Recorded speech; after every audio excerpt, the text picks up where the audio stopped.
Hello, everyone, and welcome again to Turks and Caicos Islands, preserving our heritage and culture. We've been through the COVID situation, COVID-19, and now I've been asked to, if I could come back and do some more videos so that we can document particularly some of our older folks. So I'm here, I'm grateful to be here today with George Jones. Pleasure having you. George, I knew when I was a little boy, growing up in Grand Turk. And how old are you now? I turned 80 this past April. I'll be 81 this April. Okay. And so, George, tell us a little bit about yourself, your history relating to Turks and Caicos and all of that. Okay. Obviously, I was born in Grand Turk. I went to school, kindergarten, Gertie Manual. Okay. Miss Gertie Manual. Oh, yeah. Okay. And then I went to... right over there by the parade. No. Gertie Manual, the other manual south. Oh, Maxolina. okay. All right. Okay. Then I went to public school and high school. And I left there in '58. I went to Lincoln University of Pennsylvania. Okay. I spent 4 years there. And then I went to Howard. Then I went to service. And that's it for me. Okay. Growing up in Grand Turk, I'd say was it's great. It's something I still have fond memories of. We're going to do a talk about my father. Yeah, well, we'll get to that. Let's talk about you first. Me first. Okay. And we all ended up going to Lincoln. Which was good. Lincoln University, where? Which one? There were two of them. Yeah, this is Lincoln. This is the Lincoln University. The Lincoln. That's how they refer to Lincoln University in Pennsylvania now, as the Lincoln University. Okay. Okay. A little history there. The church I used to pastor, I'm a Presbyterian minister. Yeah. So the church that I pastored in Harlem was Church of the Master. And the founder of that church was James Robinson, who went to Lincoln. Yeah. Okay. And he started Crossroads Africa. And from that, President Kennedy got the idea for the Peace Corps. So Lincoln is a famous... It's one of the only HBCUs in the North. That's Okay, right. So That's right. It's great, and then that's good. A lot of former African presidents went there. Nkrumah and all those people. Ezekwe. Yeah. They all went to Lincoln. They all went to Lincoln. Yeah. So Lincoln, and at one time Lincoln had most of the doctors, black doctors in the country went to Lincoln. That's right. So had a very good heritage. Yeah. But, so what was your major at Lincoln? Biology and chemistry.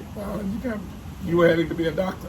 I was thinking about going to dental school at one time. I thought about it. Yeah. And then I went to graduate school and I said, this is what I want to do. Okay. So I worked for a biotech company as a sales engineer. Okay. After doing 4 years in the Air Force, where I did the station at Brooks Air Force Base in San Antonio, Texas, at the School of Aerospace Medicine. Now, what year was this you were in the Air Force? I was in the Air Force from 64 to 68. Wow. Okay. That's when I got married in 65. Yeah. So they had an Air Force base in Grand Turk at that time. Yeah. But I was at the School of Aerospace Medicine. But you were here. Yeah, I was in San Antonio, Texas for 4 years. Okay. Wow. 4 years. It's a good experience, I'll tell you. Imagine. Yeah. So from Lincoln, how did you get to Howard? How did I get there? Yeah, I mean you moved to Howard to work on what? I was working on a master's. On finished in anatomy. I was thinking about just going on education level. But when I got out of service, I got a chance to be in industry. Okay. And I took it. And as it turned out, it was the best thing that could happen to me. Yeah. As far as business world is concerned, because I became a senior sales engineer for a biotech company, which, and being a top salesman several years, the financial reward was good. Also, the self-gratification was there. Okay, and I got the chance to raise my family. I raised 2 kids. Okay. Who are doing well, and it was great. Made for a good life. That's great. That's great. So you came to the United States what year? I came to the United States in 58. 58. I was 8 years old. 858. 1958. 1958. Yeah. To New York or To go to Lincoln. to Lincoln? Yeah. Straight to Lincoln. Straight to Lincoln. Okay. That's why I came up here. Go to Oh, Lincoln. okay. All right. But you had a lot of family in New York. Right. We stayed in New York when school was out of session. Mhm. Okay, for vacation. Yeah. We stayed in New York. Okay. And in the summer times we worked. Okay. All right, to get a couple extra dollars to Yeah. go back to school with. Yeah. Okay. My two brothers and I all stayed in New York. Okay. Stayed with my aunt, Okay. Aunt Stella. Okay. In the Bronx. No, in Manhattan. In Manhattan. Manhattan, That's upper, right. upper Yeah. Manhattan, on Okay. Edgecombe Avenue, right by the Polo Grounds. Okay. Where is that where Jackie Robinson used to play? No. Jackie Robinson played Brooklyn. He played in Brooklyn. He That's played- where Abbott's Field in Brooklyn. Abbotsfield, he played with But there was Dodgers. a baseball field right across the Bronx. Right, no, not in the In Bronx. Manhattan. In Manhattan. In Manhattan. Across Yeah. the 155th Street Bridge. That's it. Yeah. Willie Mays. Willie Mays. The Giants played That's there. right. That's the Giants. They left, I think, the year after I came to New York, I think. I came in 50, I think the Giants moved out in 59, somewhere around there. Yeah. And they built housing there. Housing, right. Let's yeah. go back, man, to Grand Turk. Your family, tell us a little bit about your family. I mean, you come from so many different. Okay. Let's start with my mother's side first. Okay. My mother's side all came Mary Mary Ashwood Mary Jones. Ashwood Jones. Okay. Mother was Margaret Williams. They came from Lorimer. Okay. My father's side was Jones. Before you go to your father's side, just for clarity, as I said, your grandmother, we call her Ma Williams. Ma Williams.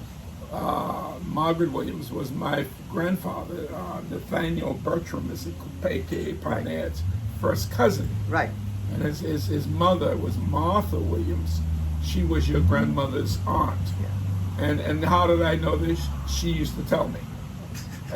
Whenever I walked by her house, right across from the constabulary, she said, "Boy, come here. You're missing. You're my family." You know, and she used to educate me on this. Yeah. It's part of the reason I'm doing some of this stuff now. You know, She was a good lady.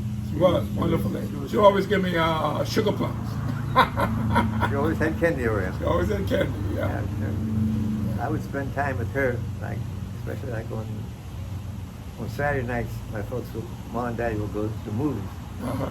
and I would spend Saturday nights down there and stay there overnight. Right.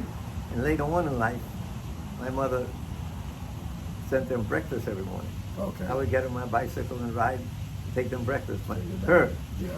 my grandmother, Ma Williams, Yeah. and another old lady lived around the corner from her, Miss Rebecca Bennett. I remember her. Yeah. Okay.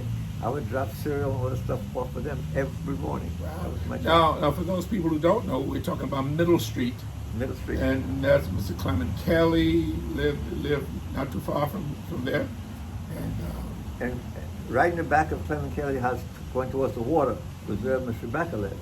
okay, I remember her. And, yeah. and the house there was my mother's house, Sunnyside. It was owned by my mother. Oh, You okay. didn't know that. I think it's not. It's a diving house now. Yeah. Yeah. But she Yeah. sold it to, Brian, was it Brian? no, No, who the had- guy, he has a band down there now. He's into diving. Okay. He moved to Grand Turk from Idaho or Utah or someplace, Okay. some western state. Yeah. And my mother took a liking to him, so she got a good deal. Okay. And it's right there. All right. Yeah, I had a few. And Yeah. so back now, so that's your mother's side of the family. Yeah. My mother's From- side had from Louis Lawrence. Ashford, had Donald Ashford, who was a Yeah. dentist. The dentist, yeah. Like they had a lot of cousins. He still was there. my dentist when I was growing up. He was everybody's dentist. Everybody. We had no choice. He was the only dentist in Turks and Turks Caicos. and Caicos, No, that's right. not only in Grand Turk, in Turks and Caicos. Turks and Caicos. That's Okay. right. You're right. There was no other. I Yeah. think, and he would. I think he made trips to Salt Key and East Harbor. I don't think he East lived Harbor. there. Is his wife from East Harbor? His wife was Laurie. Laurie, yeah. That's what- East she Harbor, was yeah. from East Harbor, yeah. And both his sons are dentists, right? Two sons are dentists. Leopold and Leopold. Leopold And Charles. And Charles are dentists. Yeah. And, then the Donald, doctor. Donald Jr. is a doctor. Medical doctor. Right? MD, yeah. Okay. Now your brothers You have a brother who is a doctor, Humphrey. Humphrey. And my That's oldest a brother, son. and my oldest brother, Stanley, who was an engineer, electrical engineer, who passed away passed, yeah. in '97. Yeah, Okay, yeah. so we all had a good life. Okay. So that's your mother's side Right. of the family. Now your mother was the youngest I think she was the youngest of the the Ashford crew, siblings. Yeah, the siblings. Yeah. Yeah. And so tell us about your father. My father came from Salt Key. Okay. His mother was Morgan.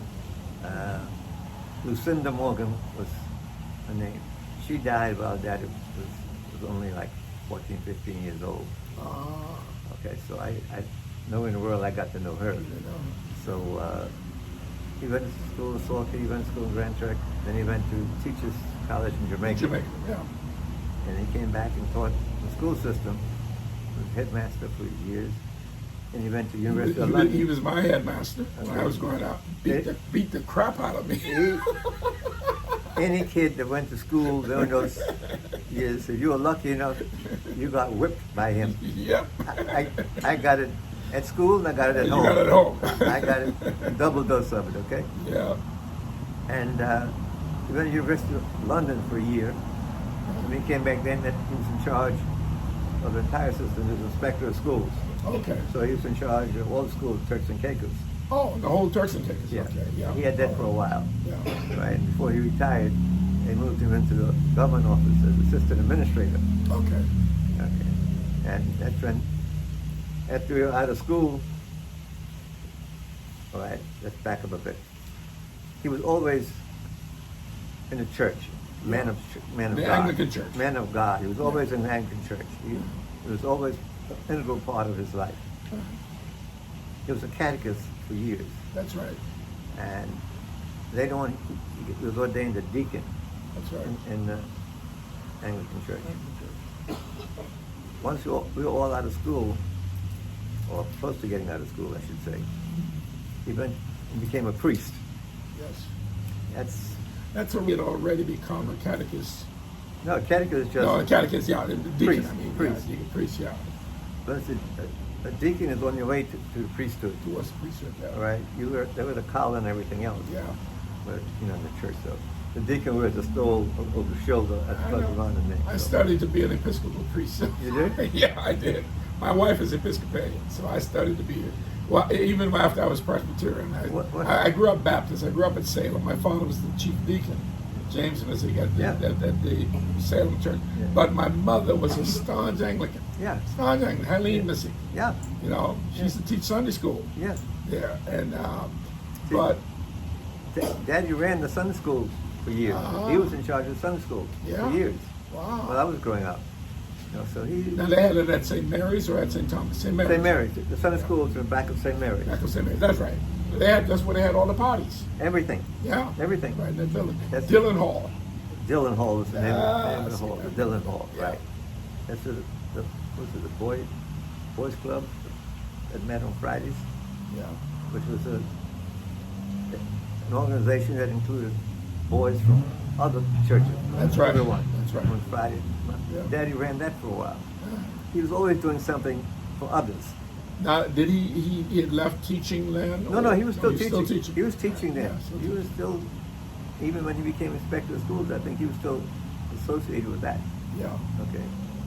He was always associated doing something in the community. that's right. Right. Now, what's significant is that what a lot of people don't know is that he was the first native Turks and Caicos Islander to become an Anglican priest, right? Yeah, I remember he was. Father Hughes, Father Hughes. a guy from England, Yeah. used to be there before him, I believe. Was he? I don't know who the last one. Could have been Yeah, Hughes. yeah. But he's not the last Turks and Caicos. He's not the last one, but he was the first one. He was the first there. Anyone else that? But Father Bean is also a canon now. Yes, from Lemuel Bean. Yes, yes. I know. And Father Curtis too, in the Bahamas. Yeah, he is a canon also. He is? Oh, He's I a didn't know. canon. Yeah, Curtis. just about I think 5 or 6 years ago. That's yeah. George Robinson's son. Yeah. No, let's see. I know Father Bean. Lemuel Bean. I knew Lemuel. him. Salky. Salt Key. Too, I also. see him when we would go to Salt Key with my grandfather, Mhm. Josie Jones. We'd Okay. spend at least a week during the summer down there, Okay. out of school. So I knew Langham from down. Same here. My mother was from Salt Key too. My mother was born in New York, but her family was from Salt Key, the Swans. Did you have to go down there? Oh yeah, but my father would take us down there in his boat, the Endeavor. And I don't know if you remember the Endeavor. I remember the Endeavor. Yeah, You know, man, I love those weekends. You know, see, I didn't go for a weekend. I went for a week. I Yeah, just for stayed the whole down week, there. yeah. There was Mary Robinson, Mamie. yeah, Mamie Robinson. Yeah. Yeah, Helena Robinson's sister. Right. Right. They were all teachers. They were all teachers, right. I love going to Salt Key because it is so relaxing. It's a different world. Yeah, we stayed with we call her cousin Jeanette Dickinson, Felix Dickinson. We would stay with them and the family and all that. But so your father made history by becoming the what was he? Tell me a little bit about that school on the parade, though. Do you remember much about that? Because the more everybody I talked to, I was talking with John Robinson. I know that one of my sisters, Laura, who died in the 40s of TB and all that, she went to Mr. Crawford's school. Well, Mr. Crawford ran the senior school. From Barbados, okay. He was a Barbadian. He was a Barbadian. Baby. Yeah. But Daddy was in the primary school. Yeah. Okay.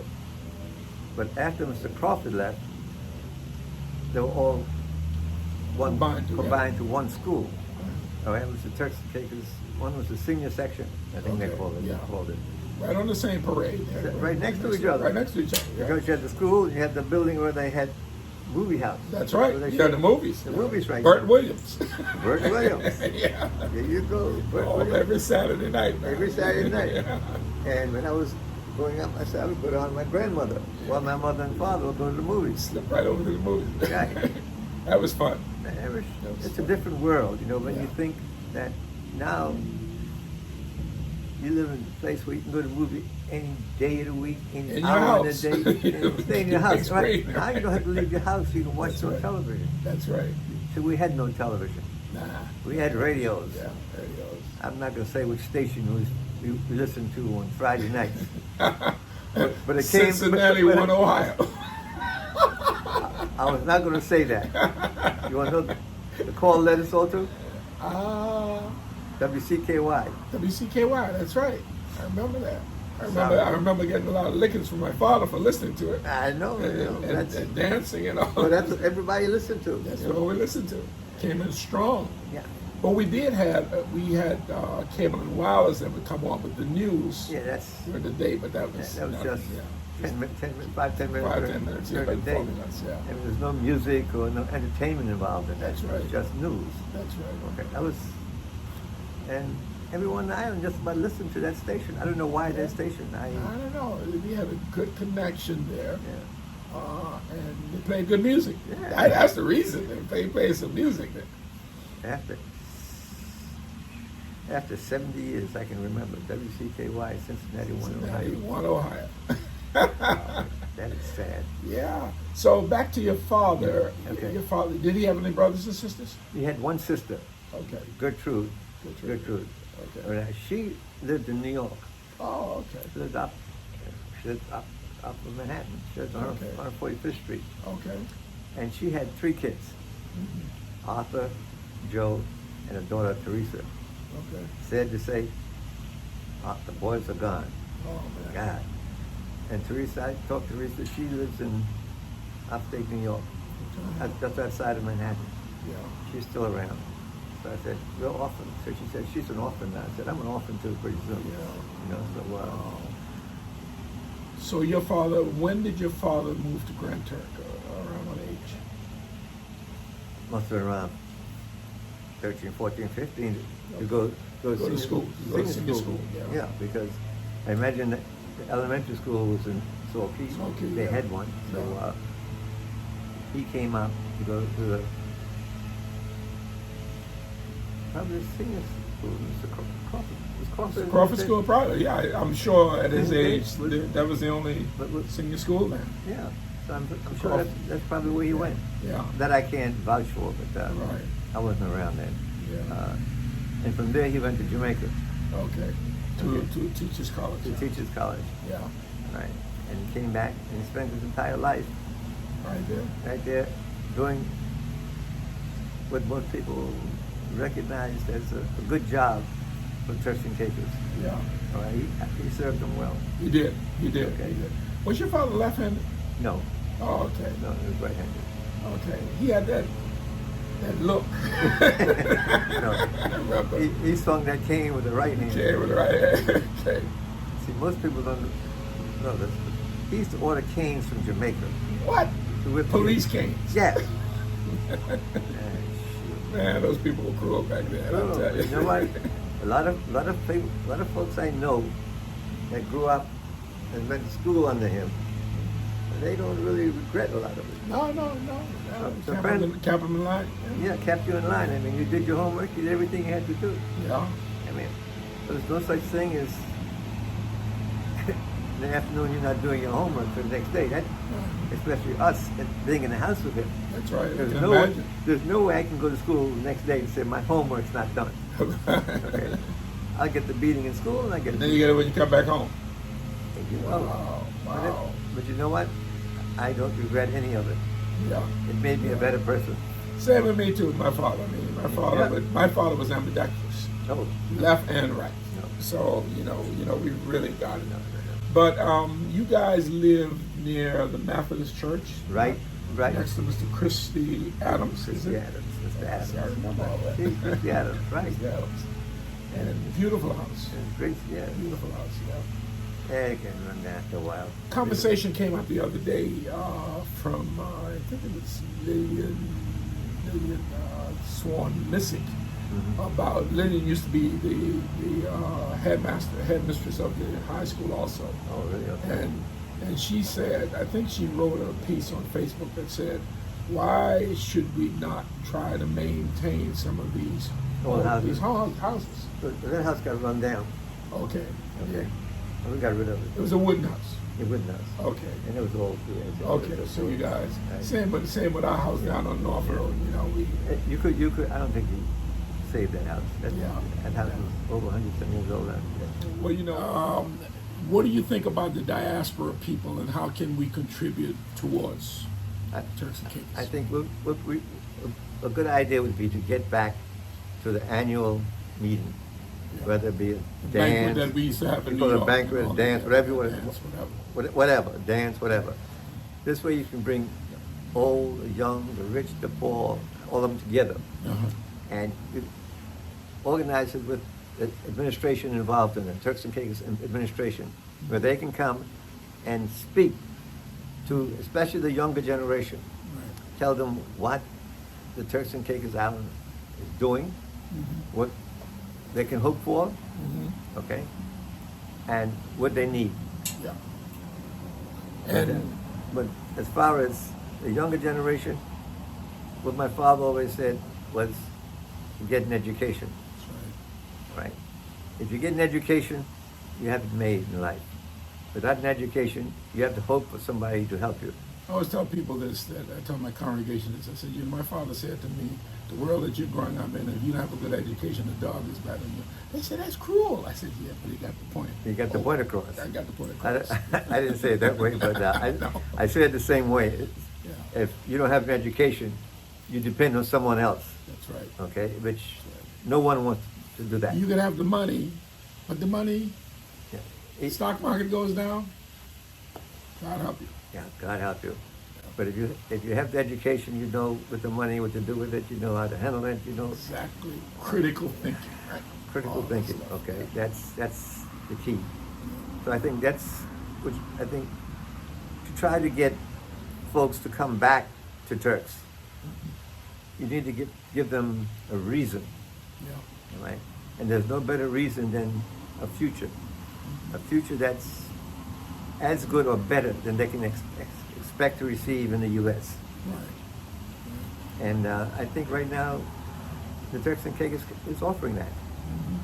See, in 1960s, when I was out of school, there was nothing for me to do at home. Either I could work for the post office or I could work for cable and wireless, and that was it. Yeah, maybe the Pan Am base. Or Pan Am base. What are you going to do in the Pan Am base? Yeah. Nothing to do there. Do the grass. Do the grass, yeah. There was no grass. There wasn't any grass. There was no grass. Yeah. So it's totally different now, right? Yeah. So I think it's getting the word out. Right now, the Turks and Caicos, the word is out. We have a country there that, not really a country, but that everyone wants to visit, Right. right? But now what you have to do is get the folks to want to come back and live there, Yeah. right? They can contribute to the welfare of the Turks and Caicos, but in return, Turks and Caicos have to make something available for them as far as their Just as they did for other foreigners that come here. there Incentives. you go. There you go. Yep. You had to have some type of incentive. If you're giving the folks from England a certain incentive to move to Turks, you have to You give must. Turks Anybody is the due. same due. Yeah. All right. If you're giving someone from England $1,000 to come, the guy from Turks Town should get $1,500. What do I know? That's right. No, Okay. You're right. You're right. So that's what I think should be It's done. what's that the hanging song that says, you know, island in the sun where my fathers have toiled since Since time begun. begun. You know, we paid our dues. It's my Alan and son, the ancestors, and That's right. And believe it or not, a lot of younger folks will go down there. That's right. All right, That's right. because they're not. A lot of folks are not too happy where they are. That's The right. situation they're in right now. That's true. So, And you guys did. I mean, you guys did so well. Like people say, well, why are you picking these people who have done so well? Because they're the people that people look up to. You Yeah, know. yeah. I mean, your father, that education, he got a surgeon, one of the best surgeons here in New York. yeah. You got you as you went to Lincoln and you worked for what was it? Biotech company. Biotech place. And then your brother Stanley was Electrical engineer. electrical He engineer. worked for UL. UL, okay. And so no girls, huh? No girls. No girls, okay. No. And you know, but then you have other cousins, first cousins and all Yeah. that, doctors, dentists, and all that Right. stuff. You know, Right. kids, if I can do it, you can do it. That's it. And if you Yeah. can do it, you can find a way to go back home and do the same thing you're doing here. You can do back home. Exactly. I would, looking back, I probably would have had a better life living at home than living in New York. I don't know. That's true. You know. Yeah. But here we are, and we're going to try to get these videos out on. They're on YouTube. I have my YouTube channel. Yeah. And they're going to be on Facebook. I'm speaking with the Smithsonian Institute now. Just let me know, and See if we can I'll be research. sure and watch. I definitely will. You know. So, George, I want to thank you once again. Thank you again. Appreciate Appreciate you it. taking Thank this you. time out. Anytime. Beautiful. Anytime I days. can help. Okay. Beautiful place. It's okay. Appreciate it. It's home. You're doing well, man. We'll join you soon. Join me. It's a house up the street for sale. Is that on the street for sale? Yeah. Okay, I'll talk to my wife after. God bless you. God man. bless you. Thank God you, bless man. you. Let me have a Thank little prayer with you, okay? Eternal God, we thank you for your love for George, and we thank you how you brought him such a mighty long way. Continue to bless him, Lord, and heal him and give him strength. We thank you for his lovely wife, whom you've taken home to be with you. We ask that you continue to be with his children as they continue to mourn her passing. Bless him now in the name of the Father, and of the Son, and of the Holy Spirit. Amen. Amen. Thank God you. bless you. That was her job.